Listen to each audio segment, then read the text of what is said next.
Diqqat, aholiga tezkor xabar. O'zbekistonda iyul oyida havo me'yordan issiq bo'lishi prognoz qilindi. Assalomu alaykum qadrli tomoshabinlar, kanalimizga xush kelibsiz. Videodan to'liqroq xabardor bo'lishni istasangiz, oxirigacha ko'rib, like va podpiska tugmalarini bosib qo'yishni unutmang. Diqqat qiling. O'zgidromet ma'lumotiga ko'ra, 2026-yil iyul oyida O'zbekiston bo'yicha havo harorati me'yori ko'rsatkichlardan yuqori bo'lishi kutilmoqda. O'rtacha harorat respublikaning aksariyat hududlarida me'yordan 1,5-2 gradus, janubda esa 2-2,5 daraja, shimol va cho'l hududlarida esa 2,5-3 daraja yuqori bo'lishi prognoz qilinmoqda.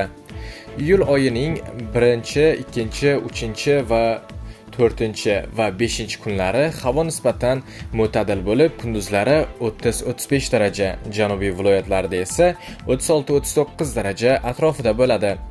Oyning birinchi 10 kunligi oxiridan boshlab harorat asta-sekin ko'tarilib, kunduzlari 37-40 daraja, janubda esa 41-43 darajagacha yetishi mumkin. Oy davomida harorat 33-43 daraja oralig'ida saqlanadi. Respublikaning shimoliy, janubiy va cho'l hududlarining ayrim joylarida esa havo harorati 45 gradusgacha ko'tarilishi mumkin. Kechasi havo harorati asosan 20-25 daraja, janubda 25-27 daraja, shimol va cho'l hududlarida esa 27-30 daraja bo'lishi prognoz qilinmoqda.